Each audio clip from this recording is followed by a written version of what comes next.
សួស្តីអ្នកទាំងអស់គ្នាថ្ងៃហ្នឹងខ្ញុំមកធ្វើណែមបំពងប្រហិតត្រីហើយគ្រឿងផ្សំរបស់ខ្ញុំមានដូចជាសបកណែមប្រហិតត្រីស្លាតហើយនឹងគ្រឿងទេសមានដូចជាខ្ទឹមសម្ទេសក្រូចគ្រឿងនេះមានដូចជារ៉ូឌីស្ករម្រេចហើយនឹងខ្លាញ់ឥឡូវខ្ញុំយកប្រហិតត្រីឆ្លាតមកលាយគ្រឿងអញ្ចឹងគ្រឿងរបស់ខ្ញុំដាក់ដូចជាខ្ញុំដាក់រ៉ូឌីបន្តិចស្ករបន្តិចហើយម្រេច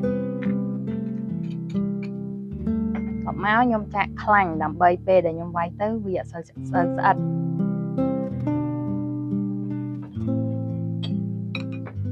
ញ្ចឹងយើងកូរវាឲ្យចូលគ្នាមក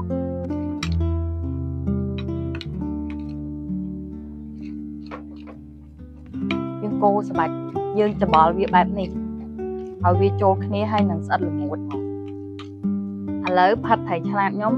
ច្បល់គ្រឿងរួចរាល់ហើយតែឥឡូវខ្ញុំមកហាន់ស្លឹកខ្ទឹមបន្ថែមឲ្យវាមានធំក្លិនឈ្ងុយបន្តិច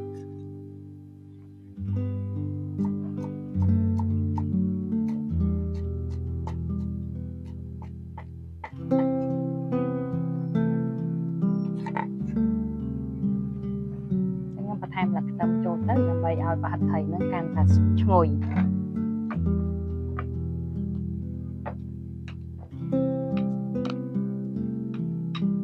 ប្រហិតយើងដល់តែច្បល់ទៅវាតឹងដៃបែបនេះបានយើងយកទៅចៀនទៅវាស្អិតបានល្អប្រហិតខ្ញុំច្បល់ហើយវាស្អិតបានល្អហើយអញ្ចឹងខ្ញុំចាប់ផ្ដើមយកសបកណែមយកមកបៀកប្រហិតហ្នឹងដើម្បីយើងយកទៅបំពង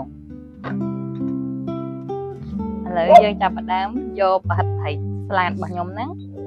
យកមកបៀកនៅលើសបកណែមយើងបៀកបែបនេះសម្រាប់ការបៀកនេះយើងបៀកវារៀងស្ដើងតិចមកដោយសារតែពេលដែលយើងបៀកក្រាស់ទៅ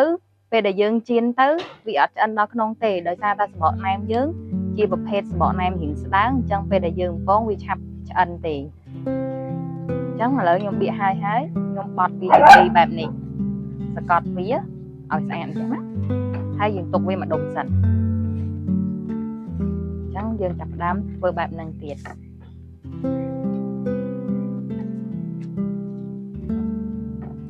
ចឹងបៀកឲ្យស្ដើងបំផុតតាមដែលអាចធ្វើបាន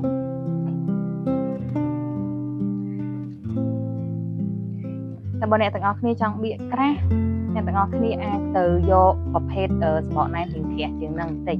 ដោយសារតែខ្ញុំជ្រើសយកប្រភេទសបកណែមរៀងស្ដើងអញ្ចឹងខ្ញុំបៀករៀងស្ដើងទេ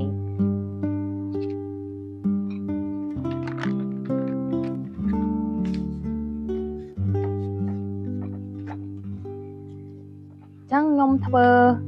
បៀកប្រហិតត្រីនៅលើសបកណែមបែបនេះរហូតដល់តែអស់ប្រហិតត្រីខ្ញុំណាចឹងខ្ញុំបៀកវាស្ដើងចឹងរហូតតែយើងហ៊ានតែបៀកក្រាស់ទៅពេលដែលយើងយកទៅចៀនទៅសបកណែមខ្លោចតែសាច់ខាងក្នុងយើងអត់ទាន់ឆ្អិនទេណែមខ្ញុំបៀកសាច់ត្រីរួចរាល់ហើយអញ្ចឹងខ្ញុំទុកវាមួយដុំសិនហើយខ្ញុំទៅធ្វើទឹកត្រីមុនដោយសារតែបើសិនជាខ្ញុំបំពងវាមុនទៅទម្រាំតែខ្ញុំធ្វើទឹកត្រីរួចរាល់ណែមបំពងហ្នឹងអាចនឹងអត់ស្រួយល្អ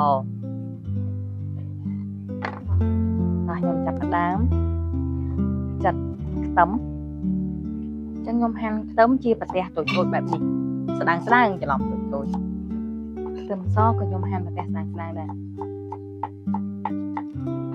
ខ្ញុំយកក្រូចមកចិតជាចំណិតតែខ្ញុំកាត់កង់ដែរឥឡូវខ្ទឹមហើយនឹងម្ទេសខ្ញុំហាន់រួចរាល់ហើយតែខ្ញុំមកបុកខ្ទឹមហើយនឹងម្ទេសបន្តិចទៅដើម្បីឲ្យទឹកត្រីខ្ញុំហ្នឹងវាមានខាប់បន្តិចតួច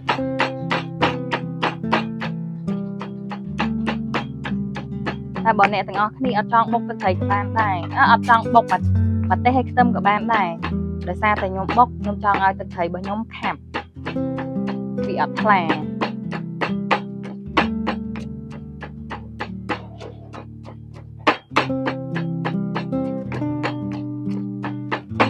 បុកវាឲ្យម៉ត់ណាឥឡូវខ្ទឹមហើយនឹងម្ទេសរបស់ខ្ញុំម៉ត់ល្អហើយខ្ញុំចាប់ផ្ដើមយកវាទៅលាយគ្រឿង ចឹងឥឡូវខ្ញុំចាប់ផ្ដើមដួសគ្រឿងរបស់ខ្ញុំដាក់ចូលទៅក្នុងចានតូចមួយដើម្បីខ្ញុំលាយទឹកត្រីផ្អែមរបស់ខ្ញុំយើងដាក់ខ្ទឹមហាន់មិញហ្នឹងតែចាក់ទឹកត្រីចូលចាក់ស្ករសចូល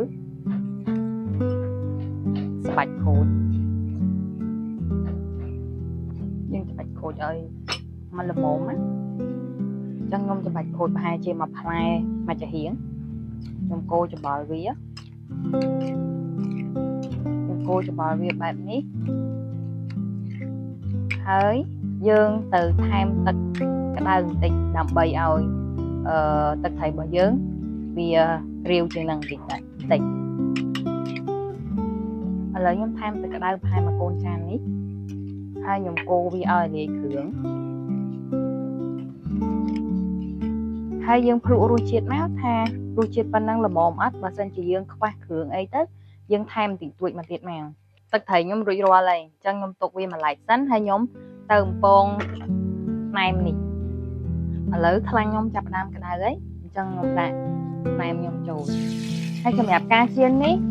បងប្អូនពេលដែលខ្លាញ់ក្តៅត្រូវបន្ថយភ្លើងហើយ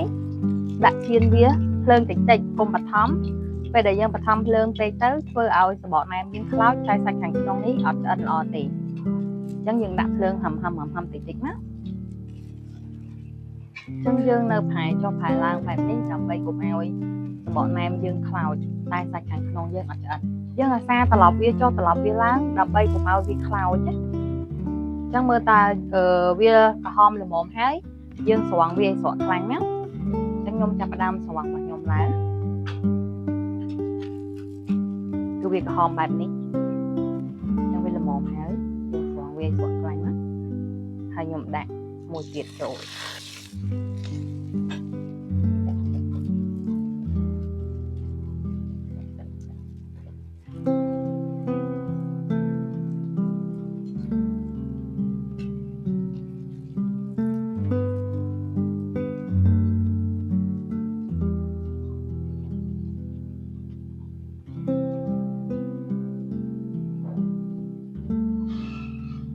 ខ្ញុំចាប់ផ្ដើមកាត់វាជាប្រទេសតូចបែបនេះដាក់នៅក្នុងចានកាត់ចេះមកយើងស្នុកញ៉ាំអញ្ចឹងសម្រាប់ការបំពងរបស់ខ្ញុំបំពងឲ្យវាឡើងស្រួយបែបនេះ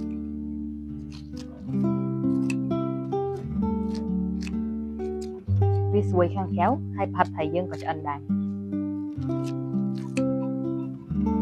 ឥឡូវណែបំពងផាត់ត្រីរបស់ខ្ញុំរួចរាល់ហើយតែដងអត់បងប្អូន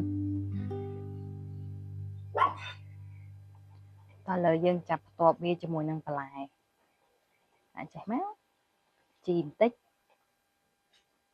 ដាក់តែសក់នេះបន្តិចហើយនំបញ្ចុកខ្ញុំដាក់ហ៊ីងច្រើនហើយយើងមូរវាបែបនេះមកយើងជ្រលក់ទឹកត្រី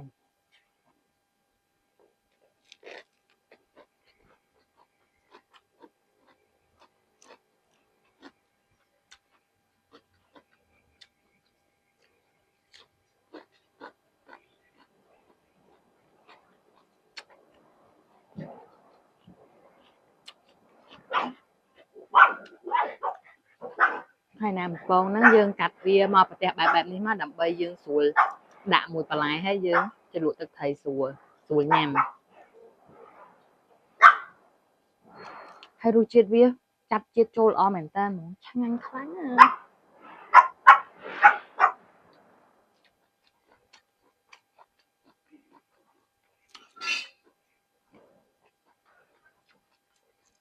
ជ្រលក់តេបែបនេះក៏ឆ្ងាញ់ដែរបងប្អូន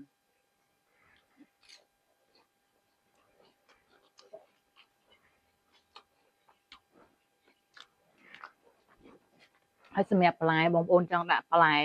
បន្ថែមទៀតក៏បានដែរដោយសារតែខ្ញុំចង់ញ៉ាំតែបន្លែប៉ុណ្ណឹងមុខអញ្ចឹងខ្ញុំដាក់តែប៉ុណ្ណឹងទេសម្រាប់បន្លែនេះបងប្អូនអាចបន្ថែមមកទៀតដូចជាស្ដែកបដោះឬក៏ការ៉ុតអីទៀតក៏បានដែរបងប្អូន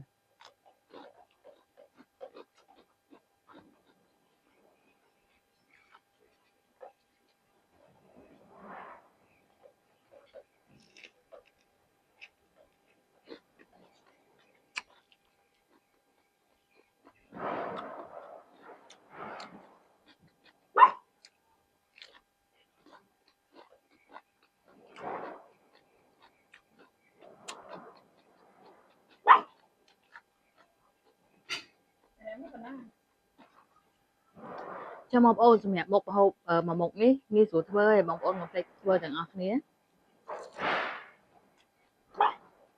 សជាតិវាគឺឆ្ងាញ់យើងញ៉ាំលេងលេងតេះតេះក៏ជក់មាត់ដែរញ៉ាំយូរទៅជក់មាត់ទៅញ៉ាំអស់ឡើយ